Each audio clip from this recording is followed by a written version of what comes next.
കൊല്ലം തേവലക്കരയിൽ school വെച്ച് ഷോക്കേറ്റ് വിദ്യാർത്ഥിക്ക് ധാരണാന്തി 8ാം ക്ലാസ് വിദ്യാർത്ഥി മിഥുനാണ് മരിച്ചത്. സ്കൂൾ കെട്ടിടത്തിന് മുകളിൽ നിന്ന് വീണ ചെരുപ്പെടുക്കാൻ കയറിയപ്പോൾ കഞ്ഞിപ്പുരയ്ക്ക് മുകളിലെ വൈദ്യുതി ലൈനിൽ നിന്നാണ് ഷോക്കേറ്റത്. സംഭവത്തിൽ വലിയ രീതിയിലുള്ള പ്രതിഷേധമാണ് ഉയർന്നത്. സ്കൂൾ അധികൃതർക്കെതിരെയും ഒപ്പം മന്ത്രിക്കെതിരെയും ഒക്കെ വിദ്യാഭ്യാസ മന്ത്രിയുടെ കോലം കത്തിക്കുന്ന വരെ എത്തി ആ കാര്യങ്ങൾ. എന്തായാലും വലിയ പ്രതിഷേധം ഉയർന്നു. ജില്ലയിൽ നാളെ ABVP വിദ്യാഭ്യാസ ബന്ദിന് ആഹ്വാനം ചെയ്തിട്ടുണ്ട്. ഇപ്പോൾ അല്പം മുമ്പ് മിഥുൻ്റെ മൃതദേഹം പോസ്റ്റ്മോർട്ടം നടപടികൾ പൂർത്തിയാക്കി പാരിപ്പള്ളി മെഡിക്കൽ കോളേജിൽ നിന്ന് പുറത്തേക്ക് എത്തിച്ചിരുന്നു. അവിടേക്ക് പാരിപ്പള്ളി മെഡിക്കൽ കോളേജിലേക്ക് മന്ത്രിമാരായ ധനമന്ത്രി KN ബാലഗോപാൽ, ഇപ്പം വിദ്യാഭ്യാസ മന്ത്രി V ശിവൻകുട്ടിയും എത്തിയിരുന്നു. മനോജ് ചേരുന്നുണ്ട്. മനോജ്, അതിദാരുണമായ ഈ ഒരു സംഭവം മന്ത്രിമാർക്കെതിരെ അടക്കം വലിയ പ്രതിഷേധം ഉയർന്നു. ഇപ്പോൾ പോസ്റ്റ്മോർട്ടം പൂർത്തിയാക്കിയിട്ടുണ്ട് എന്നാണ് മനസ്സിലാക്കാൻ സാധിക്കുന്നത്. പാരിപ്പള്ളി മെഡിക്കൽ കോളേജിൽ മിഥുൻ്റെ പോസ്റ്റ്മോർട്ടം നടപടികൾ പൂർത്തിയാക്കി പുറത്തേക്ക് കൊണ്ടുവന്നിട്ടുണ്ട് എന്നാണ് മനസ്സിലാക്കാൻ സാധിക്കുന്നത്. മനോജ്, ആശുപത്രി നടപടികൾ അങ്ങനെ പുരോഗമിക്കുകയാണ്. പോസ്റ്റ്മോർട്ടം നടത്തിയ ശേഷം മൃതദേഹം പുറത്തേക്ക് എത്തിച്ചിട്ടുണ്ട്. മന്ത്രിമാരായിട്ടുള്ള പൊതുവിദ്യാഭ്യാസ മന്ത്രി V ശിവൻകുട്ടി, അതോടൊപ്പം തന്നെ KN ബാലഗോപാൽ അടക്കം ഈ പാരിപ്പള്ളി മെഡിക്കൽ കോളേജിലുണ്ട്. എന്തായാലും ഞാനിപ്പോൾ ഉള്ളത് നമ്മുടെ സ്കൂളിന് മുൻവശത്ത് തന്നെയാണ്. ഈ സ്കൂൾ മുൻവശത്ത് പ്രതിഷേധം തുടരുകയാണ്. വിവിധ രാഷ്ട്രീയ സംഘടനകൾ ഇവിടെ പ്രതിഷേധവുമായി നിലയുറപ്പിച്ചിട്ടുണ്ട്. എന്തായാലും വിദ്യാഭ്യാസ മന്ത്രി ഇങ്ങോട്ടേക്ക് വരികയാണെങ്കിൽ അത് കൂടുതൽ പ്രശ്നത്തിലേക്ക് വഴിവെക്കുമെന്ന് നമുക്ക് മനസ്സിലാക്കാം. കാരണം അത്രയധികം പ്രതിഷേധമാണ് ഇവിടെ നടക്കുന്നത്. BJP നേതൃത്വം അതോടൊപ്പം തന്നെ ABVP അടക്കം ഈ ഒരു പ്രതിഷേധവുമായി ഇവിടെ തന്നെ സ്കൂളിന് സമീപത്ത് തന്നെയുണ്ട്. നേരത്തെ സ്കൂളിനുള്ളിലേക്ക് പ്രവർത്തകരെല്ലാം കയറിയിരുന്നു. നാളെ ABVP വിദ്യാഭ്യാസ ബന്ധം പ്രഖ്യാപിച്ചിട്ടുണ്ട്. എന്തായാലും ദാരുണമായിട്ടുള്ള ഒരു സംഭവം തന്നെയാണ്. CPM നിയന്ത്രണത്തിലുള്ള ഒരു മാനേജ്മെന്റ്, ആ മാനേജ്മെന്റിന്റെ മേൽനോട്ടത്തിലുള്ള ഈ സ്കൂളിൽ ഇത്തരത്തിലുള്ള ഒരു അപകടം ഉണ്ടായിരിക്കുന്നു എന്നുള്ളതാണ്. അതായത് കുട്ടികളുടെ സുരക്ഷ അതിന് പ്രാധാന്യം നൽകാതെ മറ്റു ചില കാര്യങ്ങളിൽ മാത്രം മുഴുകിക്കൊണ്ട് ഈ സ്കൂളിന്റെ പ്രവർത്തനം മുന്നോട്ട് പോയി. അതിന്റെ പരിണിത ഫലമാണ് ഇങ്ങനെ ഒരു അപകടം ഉണ്ടായത് എന്നുള്ളതാണ് നാട്ടുകാരൊക്കെയും ആരോപിക്കുന്നത്. എന്തായാലും വലിയ തരത്തിലുള്ള പ്രതിഷേധം ഉയരുന്നുണ്ട്. വിവിധ രാഷ്ട്രീയ സംഘടനകൾ പല രീതിയിലും, അതായത് ഈ ശിവൻകുട്ടിയുടെ അടക്കം, അതായത് മന്ത്രി ശിവൻകുട്ടി ഈ അനാസ്ഥ ഉണ്ടായിട്ട് പോലും അതിൽ കൃത്യമായൊരു നടപടി എടുക്കുവാനോ അല്ലെങ്കിൽ ഈ സർക്കാരോ പോലീസോ തയ്യാറായിട്ടില്ല എന്നുള്ള ആരോപണവും ഉയരുന്നുണ്ട്.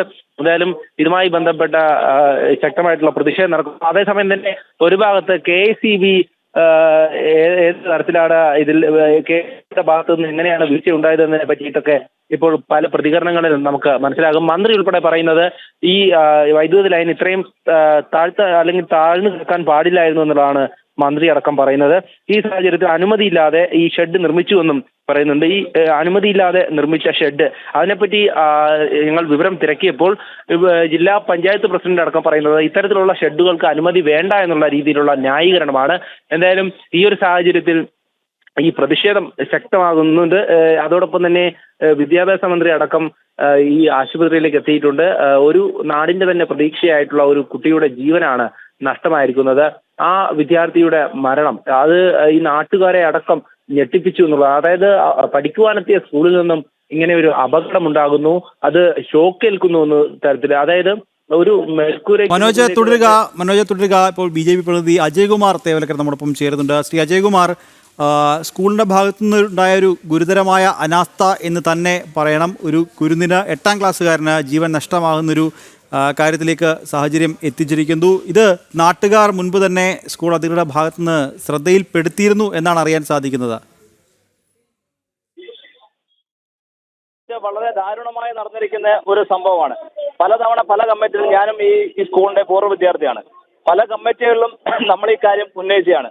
ഒരു രീതിയിലുള്ള നടപടികളും അവർ കൈക്കൊള്ളാൻ സാധിച്ചിട്ടില്ല. നിങ്ങൾ ഈ ദൃശ്യത്തിൽ കാണുന്ന പോലെ, നിങ്ങൾക്ക് ദൃശ്യത്തിൽ ഒരുപക്ഷെ കാണാൻ സാധിക്കും, ഇതിന്റെ ലൈനിന്റെ മുകളിൽ കൂടെ, അതായത് ഷീറ്റിന്റെ ലൈനിന്റെ മുകളിൽ, ഈ ഷീറ്റിന്റെ മുകളിൽ കൂടെയാണ് ലൈൻ പോകുന്നത്. ആ കുട്ടിക്ക് അവിടെ കയറി നിന്നാൽ കയ്യെത്തുന്ന രീതിയിലാണ് ഈ സംഭവം ഒക്കെ ക്രിയേറ്റ് ചെയ്തിരിക്കുന്നത്. ഇവിടുത്തെ മാനേജ്മെന്റിന്റെ അനാസ്ഥ ഒന്ന് മാത്രമാണ് ഇതിന് ഇപ്പോൾ നടന്ന ഈ ദാരുണമായ അന്ത്യത്തിന് കൊലപാതകം എന്ന് പറയേണ്ട രീതിയിലാണ് ഈ സംഭവം അരങ്ങേറിയിരിക്കുന്നത്. വളരെ വേദനാജനകമായ 12 വയസ്സുള്ള ഒരു പിഞ്ചു കുഞ്ഞിനെ വീട്ടിൽ നിന്ന് മാതാപിതാക്കൾ സ്നേഹത്തോടുകൂടി സന്തോഷത്തോടുകൂടി പറഞ്ഞു വിടുന്നത് സ്കൂളിനെ വിശ്വസിച്ച്, അവിടുത്തെ അധ്യാപകരെ വിശ്വസിച്ച്, അല്ലെങ്കിൽ അവിടുത്തെ മാനേജ്മെന്റിനെ വിശ്വസിച്ച്. പക്ഷെ ഇവിടെ നടപ്പുന്ന വർഷങ്ങളായി ഈ സ്കൂളിന്റെ പിറകെ സ്ഥാപനമായ പല സ്കൂളുകളും ഇന്ന് +2 വരെ ആയിട്ടുണ്ട്. ഈ സ്കൂൾ ഇപ്പോഴും ഈ സ്കൂള് 10ാം ക്ലാസ് മാത്രമായി നിലനിൽക്കുകയാണ്.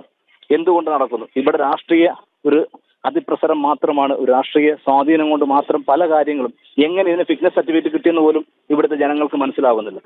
ഞങ്ങൾ പലതവണ പല കാര്യങ്ങളും അന്വേഷിച്ചിട്ട് പോലും ഇവിടുത്തെ ഫിറ്റ്നസ് സർട്ടിഫിക്കറ്റ് ഇപ്പോഴും എങ്ങനെ നടപ്പായി? നിങ്ങൾക്ക് ദൃശ്യങ്ങൾ കാണാൻ സാധിക്കും. രണ്ട് കെട്ടിടങ്ങളും ഇടിഞ്ഞു പൊളിഞ്ഞു. ഒരു 2-3 മനുഷ്യരിന്ന് തെള്ളിയാൽ വീഴാവുന്ന സാഹചര്യത്തിലുള്ള കെട്ടിടങ്ങൾ മാത്രമാണ് ഇവിടെ നിലനിൽക്കുന്നത്. കോടിക്കണക്കിന് ഫണ്ട് വിദ്യാഭ്യാസ മേഖലയിൽ ഒഴുക്കുന്നുണ്ടെന്ന് പറയുന്നു. പക്ഷെ എവിടെ പോകുന്നു ആ ഫണ്ട്? CPM-ന്റെ മാനേജ്മെന്റിന് കീഴിലുള്ള ഒരു സ്കൂളാണിത്. അവർ അനധികൃതമായ ആൾക്കാരെ നിയമിക്കുകയും ആ സ്കൂൾ മാനേജ്മെന്റ് എന്ന് പറയുന്നത് ജനകീയ മാനേജ്മെന്റ് എന്നാണ് അവർ പറയുന്നത്. പക്ഷെ ഒരു രീതിയിലുള്ള ജനകീയ മാനേജ്മെന്റുള്ള ആ സ്കൂളിൽ നിലനിൽക്കുന്നത് ഏകപക്ഷീയമായ മാത്രമുള്ള ഒരു മാനേജ്മെന്റ് ആണത്. അത് വ്യക്തമായിട്ട് നമുക്ക് മനസ്സിലാക്കാൻ സാധിക്കുന്ന ഒരു മാനേജ്മെന്റ് മാത്രമാണത്. ഇത് നമ്മൾ പല പരിശോധനകളും ഇപ്പൊ നമ്മൾ ADM വന്നു, ഇപ്പോഴത്തെ തഹസീൽദാർ വന്നു, അവരുടെ അടുത്തൊക്കെ ചോദിച്ചപ്പോൾ അവർ പറയുന്നത് അവർക്കും അറിയത്തില്ല എന്ത് സംഭവിച്ചു, എന്താണ്, എങ്ങനാണ് എന്നൊന്നും അവർക്കും അറിയില്ല എന്നാണ് അവരും പറഞ്ഞത്. ആരോട് ചോദിക്കും എന്ന് ഞങ്ങൾ ചോദിക്കുന്നു. ഭാരതീയ ജനതാ പാർട്ടി മുന്നോട്ട് വെക്കുന്നതാണ് ആരോട് ചോദിക്കും, ആര് സമാധാനം പറയും, ആർക്കെതിരെ കേസെടുക്കും? DVSP ആയിട്ട് സംസാരിച്ചപ്പോൾ പുള്ളി പറഞ്ഞു ഞങ്ങൾ പ്രാഥമിക അന്വേഷണത്തിലുള്ള കേസിട്ടിട്ടുണ്ട്. ആർക്കെതിരെ ഇട്ടു, എന്ത് കേസിട്ടു, എന്ത് നടപടി എടുത്തു? ആരും ഒരു മറുപടിയും പറഞ്ഞില്ല. ശിവൻകുട്ടി വരുമെന്ന് പറഞ്ഞു, പക്ഷെ ഇതുവരെ മന്ത്രി ശിവൻകുട്ടി ഇവിടെ വന്നിട്ടില്ല.